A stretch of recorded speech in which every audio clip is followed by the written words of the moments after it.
بسم اللہ الرحمن الرحیم الحمد لولیہ والصلاة علی نبیہ وعلی آلہ واصحابہ المتأدبین بآدابہ۔ جی بسم اللہ الرحمن الرحیم۔ آج کے ہمارے اس پہلے سبق میں ہم جو جامع کا خطبہ ہے اس پر گفتگو کریں گے اور بحث کریں گے۔ سب سے پہلے جملہ الحمد لولیہ، دوسرا جملہ ہے والصلاۃ علی نبیہ۔ پہلے جملے پہ ہم کچھ چیزیں جو ہیں اس کو لے کر گفتگو کریں گے۔ سب سے پہلے الحمد لولیہ، اس جملے پر ہم یہ سب سے پہلے گفتگو کریں گے کہ شروع میں جو الف لام ہے اس کے حوالے سے، پھر اس کے بعد حمد کا لغوی اور اصطلاحی معنی، اس کے بعد ولی کے معنی، اس کے بعد پھر ہم اس جملے کے اوپر جو اعتراض ہوتا ہے اس کو ہم ذکر کریں گے۔ یعنی اس جملے پر ہم 4 چیزیں ٹوٹل بیان کریں گے۔ سب سے پہلے شروع میں الف لام کون سا ہے، حمد کا معنی،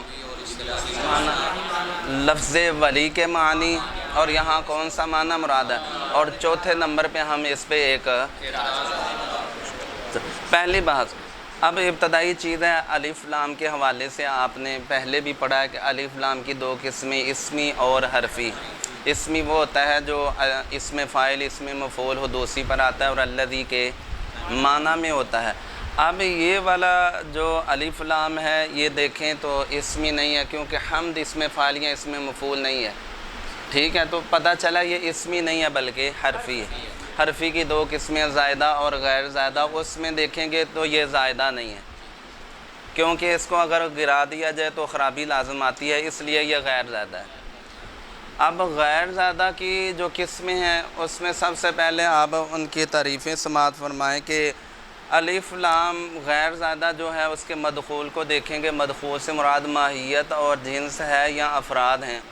اگر الف لام کے مدخول سے مراد ماہیت اور جنس ہے تو الف لام جنسی ہوگا، جیسے الرجل خیر من المرأۃ، جنس سے مرد جنس سے عورت سے۔ اور اگر مدخول سے مراد افراد ہیں تو پھر 2 حال سے خالی نہیں، کل ہیں یا بعد ہیں۔ اگر کل افراد مراد ہیں تو ایسی صورت میں وہ الف لام استغراقی ہوگا، جیسے ان الانسان لفی خسر۔ انسان پر جو الف لام ہے یہ الف لام استغراقی ہے، بے شک تمام انسان خسارے میں ہیں سوائے ایمان والوں کے اور اچھے عمل کرنے والوں کے، وہ آگے اللہ کے ذریعے ان کو اس حکم سے نکال لیا گیا۔ اچھا، اس کے بعد اگر بعد افراد مراد ہیں تو پھر 2 حال سے خالی نہیں کہ معین ہیں یا غیر معین۔ اگر معین مراد ہے تو الف لام عہد خارجی، جیسے فعصا فرعون الرسول۔ الرسول، رسول کے اوپر جو الف لام ہے یہ عہد خارجی کا، اس سے مراد خاص رسول ہیں، یعنی حضرت موسیٰ علیہ السلام۔ اور اگر غیر معین فرد مراد ہے الف لام کے مدخول سے تو ایسی صورت میں وہ الف لام عہد ذہنی ہوگا، جیسے فَأَخَافُ أَن يَأْكُلَهُ الذِّئْبُ۔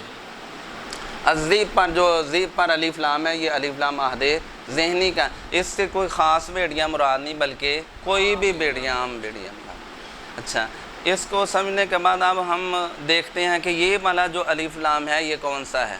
تو الف لام غیر زیادہ کی 4 قسموں میں الف لام جنسی بھی ہو سکتا ہے۔ الف لام اگر جنسی ہوگا تو ترجمہ ہوگا جن سے حمد ثابت ہے لا کے حمد کے لیے، اور اگر الف لام استغراقی ہو تو ایسی صورت میں ترجمہ ہوگا تمام تعریفیں ثابت ہیں لا کے حمد کے لیے۔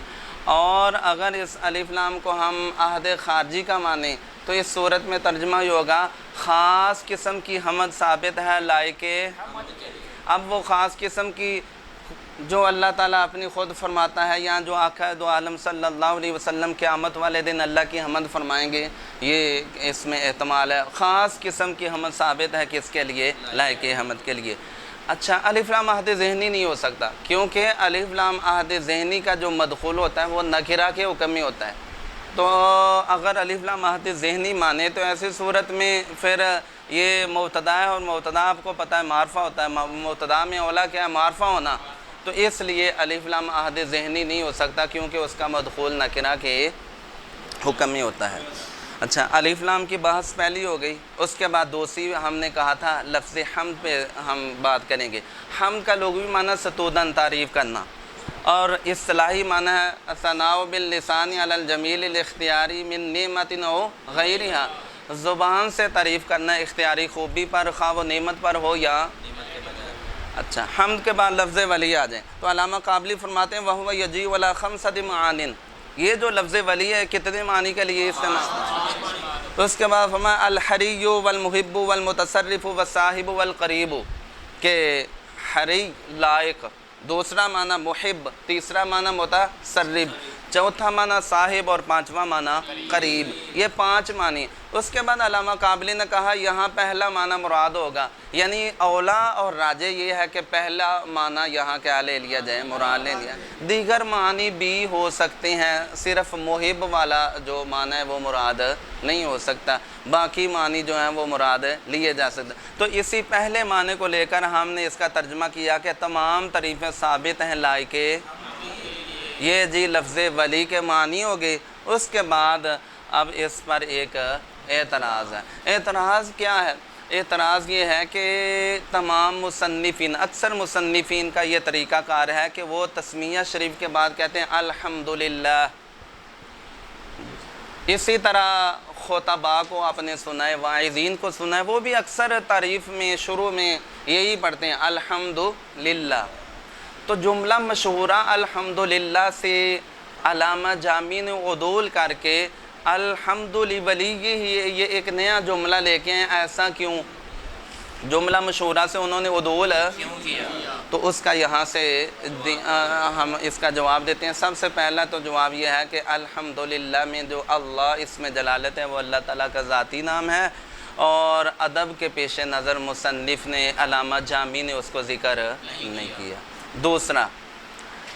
دوسرا اس کا جواب یہ ہے کہ اختصاص کے وہم سے بچنے کے لیے، یعنی زیادہ تر مصنفین بھی یہی کہتے ہیں الحمدللہ، واعظین خطباء بھی زیادہ تر یہی کہتے ہیں الحمدللہ۔ اس سے یہ وہم پیدا ہو سکتا ہے شاید اللہ کی حمد ذاتی نام کے ساتھ ہی خاص ہے، صفاتی نام کے ساتھ حمد نہیں ہو سکتی۔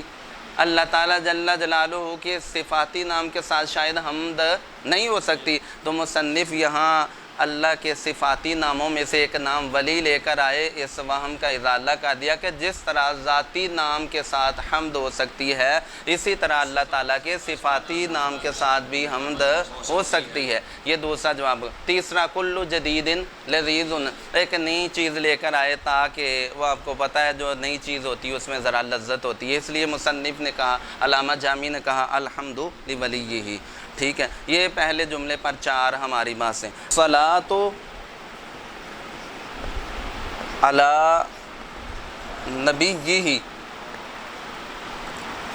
اس دوسرے جملے پہ سب سے پہلے ہمیں لفظ صلاۃ کی سیغوی اور معنوی تحقیق کریں گے، اس کے بعد لفظ نبی کی سیغوی اور معنوی تحقیق، اور اس کے بعد اس پر 2 اعتراض۔ کتنے؟ اچھا، سب سے پہلے لفظ صلاۃ کے بارے میں آپ کے حاشیے میں بھی لکھا ہوا ہے کہ صلاۃ وہی اسم مصدرن، صلاۃ اس میں مصدر ہے اور اس کا مصدر آتا ہے تسلیہ، جس کا معنی ہے ثنائے تام اور رحمت۔ اس کے بعد مختلف اقوال لکھے اور آخر میں جا کے یہ کہا کہ صلاۃ کی نسبت اگر اللہ تعالیٰ کی طرف ہو تو اس سے مراد رحمت کاملہ ہوتی ہے، اور اگر صلاۃ کی نسبت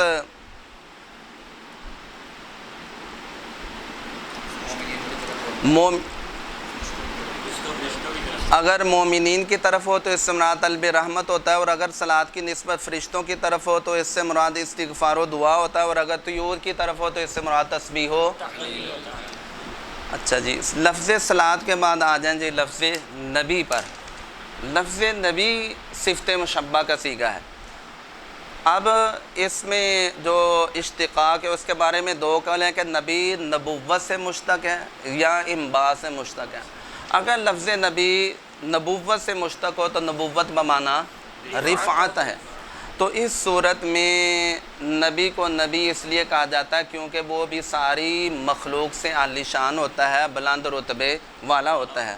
یہاں پھر نبی انباء سے، انباء کا معنی خبر دینا، اور نبی کو بھی نبی اس لیے کہتے ہیں کہ وہ مخلوق کو احکام شرع کی کیا دیتے ہیں، خبر دیتے ہیں۔ نبی کا معنی شرعی، شرعاً نبی کس کو کہتے ہیں؟ تو علامہ قابلی فرماتے ہیں ہوا انسان بعثہ اللہ تعالیٰ الی الخلق لتبلیغ احکام شرعی، کہ نبی وہ انسان ہے اللہ تعالیٰ جس کو مخلوق کی طرف مبعوث فرمائے احکام شرع کی تبلیغ کے لیے، اس کے پاس کتاب نہیں لے کر آئے یہاں۔ تو اب یہ ہو گیا جی لفظ نبی کی تشریح، یعنی سیغوی اور معنوی تحقیق۔ اس کے بعد اس پر دو اعتراض ہیں۔ پہلا اعتراض تو وہ سیم ہی ہے کہ یہاں جو والصلاۃ علی نبی ہی میں اللہ کے رسول کا جو ذاتی نام ہے علی محمد، اس کو لے آتے، علی نبی ہی حضور کا جو صفاتی نام اس کو کیوں لے کر آئے؟ تو اس پر اس کا بھی پہلا جواب وہی ہے کہ ادب کے پیش نظر نبی اکرم صلی اللہ علیہ وسلم کا ذاتی نام لے کر نہیں آئے۔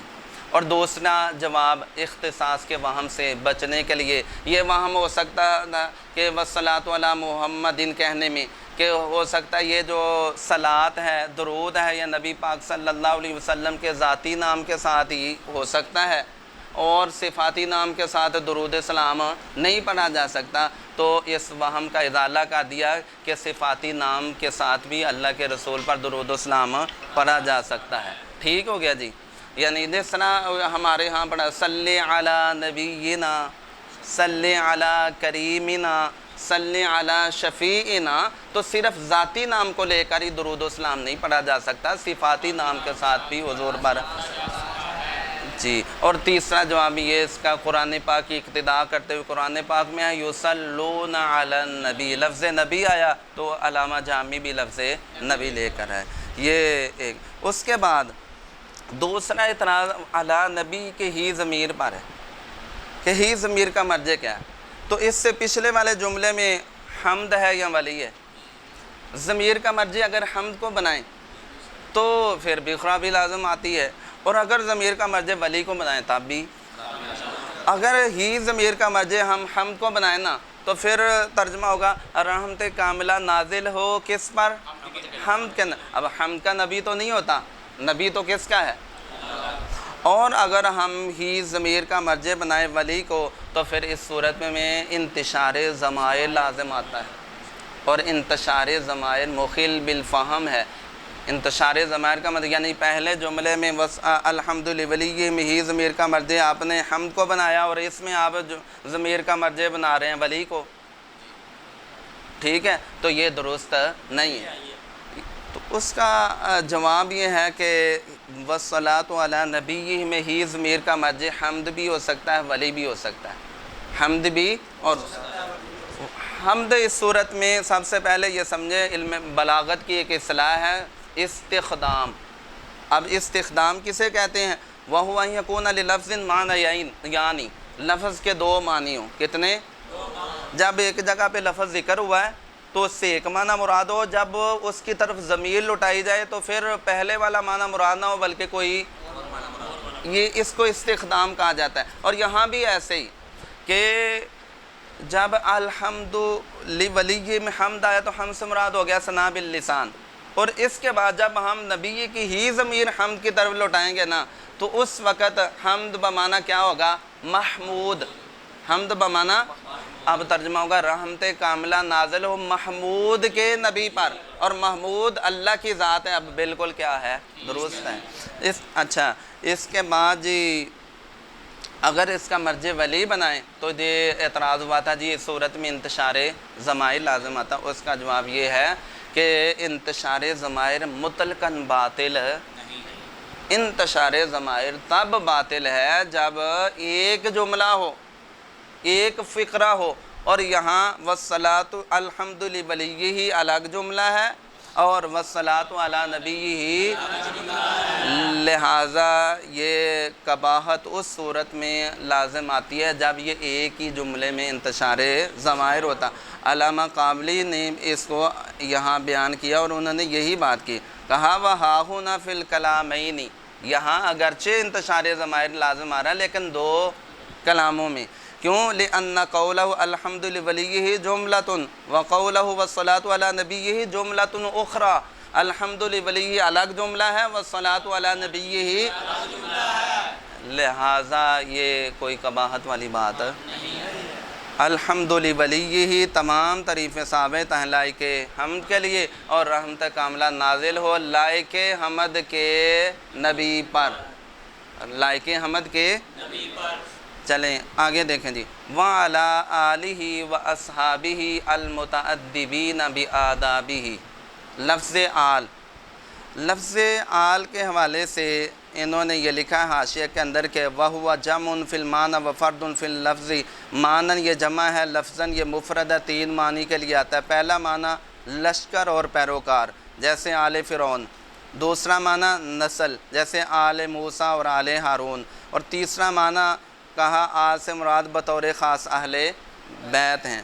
اور اس کے بعد یہ لکھا جی آل محمد سے مراد وہ لوگ ہیں جو خمس کے مستحق ہیں اور جن پر صدقہ حرام ہے، اور وہ فقط بنو ہاشم ہیں امام اعظم ابو حنیفہ کے نزدیک۔ اور نبی اکرم صلی اللہ علیہ وسلم کے اہل بیت سے مراد حضرت فاطمہ، حضرت علی المرتضیٰ، حسن اور حسین رضی اللہ تعالی عنہم ہیں، کیونکہ نبی اکرم صلی اللہ علیہ وسلم نے ان کو اپنی چادر میں لے کر یہ ارشاد فرمایا تھا اللہم ہؤلاء اہل بیتی۔ تو یہ لفظ آل کے حوالے سے، اور اس کے بعد یہ لکھا کہ اگر آل من جہت الدین دیکھیں تو کل مؤمن تقی فہو علی، کا ہر مومن متقی اللہ کے رسول کی کیا ہے؟ آل ہے۔ اس کے بعد لفظ اصحاب، لفظ اصحاب کی سیغوی تحقیقی ہے کہ اصحاب یہاں تو صاحبن کی جمع ہے، اصحاب جیسے شاہد کی جمع اشہاد آتی ہے، یہاں یہ صحبن کی جمع جیسے نہرن کی جمع یہاں یہ صاحبن کی جمع جیسے نامرن کی جمع انمار آتی ہے۔ اچھا اس کے بعد دیکھیں جی وَعَلَىٰ آلِهِ وَأَصْحَابِهِ، اور آپ کی آل اور آپ کے المتعدبین بآدابہ، المتعدبین ای موصوفین، بأوصافہ، وہ آل و اصحاب جو آپ کے اوصاف کے ساتھ موصوف ہونے والے ہیں، یعنی آپ کے اوصاف کو اختیار کرنے والے ہیں۔ اب نبی اکرم صلی اللہ علیہ وسلم کے اوصاف کیا ہیں؟ علم، خلق، حلم وغیرہ وغیرہ، تو آل و اصحاب وہ ہیں جو اللہ کے رسول کے اوصاف کو کیا کرنے والے ہیں؟ اختیار کرنے والے ہیں، اپنانے والے ہیں۔ اب یہاں اعتراض ہوتا ہے، اعتراض یہ ہوتا ہے کہ آپ نے کہا جی آل و اصحاب حضور کے اوصاف کے ساتھ موصوف ہونے والے ہیں۔ اب اس ترجمے سے معترض یہ سمجھا کہ موصوف ہونے کا مطلب یہ ہے کہ جو اللہ کے رسول کے اوصاف ہیں نا، علم، حلم، خلق وغیرہ وغیرہ، یہ آل و اصحاب کے اندر کیا ہو گئے؟ آ گئے۔ موصوف ہونے کا یہ مطلب انہوں نے سمجھا۔ اب جب حضور کے اوصاف صحابہ میں آل میں بھی آ گئے تو اوصاف ہوتے ہیں آراز، اور آراز میں انتقال نہیں ہوتا، یہ بات ذہن میں رکھیں۔ جو ذات ہوتی ہے اس میں تو انتقال ہوتا ہے، لیکن جو آراز ہوتے ہیں ان میں از خود انتقال۔ تو یہ کیسے آپ کہہ رہے ہیں جی وہ آل و اصحاب جو حضور کے اوصاف کے ساتھ، یعنی یہ سمجھیں مثال کے طور پر میری ذات ہے، اس کے ساتھ کچھ آراز ہیں، میری ذات منتقل ہوگی تو آراز میں لکھا لیں، اگر مثلا میں سخی ہوں یا جو بھی ہے تو ذات کے واسطہ سے تو وہ اس کے ساتھ اٹیچ ہے، ان میں انتقال ہوگا، لیکن از خود ان کے اندر انتقال۔ اب آپ کہہ رہے ہیں جی اللہ کے حضور جو ہیں، اللہ کے رسول، ان کے اوصاف کے ساتھ صحابہ موصوف ہونے والے، اس کا مطلب معترض یہ سمجھا کہ صحابہ کے اندر حضور والے اوصاف آ گئے، تو اوصاف تو آراز ہیں، ان کے اندر تو انتقال ہو سکتا، یہ اعتراض ہوا۔ اور دوسرا اعتراض یہ ہوا کہ بھی آداب جمع ہے، اس کی اضافت ضمیر کی طرف ہے، اس کا مطلب ہے آل و اصحاب اللہ کے رسول کے تمام اوصاف کے ساتھ موصوف ہونے والے ہیں، اور تمام اوصاف میں نبوت اور رسالت بھی ہے، اس میں تو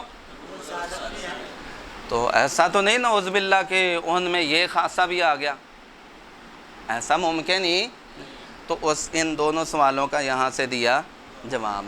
تو پہلے سوال کا جواب یہ ہے کہ یہاں آداب سے پہلے لفظ مثل مضاف مقدر ہے، تقدیری عبارت ہوگی المتعدبین بمثل آدابہ، کہ وہ آل و اصحاب جو اللہ کے رسول کے سیم اوصاف کے ساتھ، سیم حضور کے اوصاف کے ساتھ موصوف ہونے والے نہیں ہیں، بلکہ اللہ کے رسول کے اوصاف کی مثل اوصاف اس کو کے ساتھ موصوف ہونے والے اور اس کو اپنانے والے اور اختیار کرنے والے۔ اور دوسرے سوال کا جواب یہ ہے کہ یہ جو آداب ہے، آداب یہاں جو اضافت ہے یہ استغراقی نہیں ہے، آداب کی اضافت ضمیر کی طرف، بلکہ یہ جنسی ہے، اور جنس میں قلیل و کثیر دونوں کا احتمال ہوتا ہے۔ اس کا یہ قطعاً مطلب نہیں کہ تمام حضور کے جو اوصاف ہیں وہ اس کے ساتھ کیا ہونے والے ہیں، موصوف۔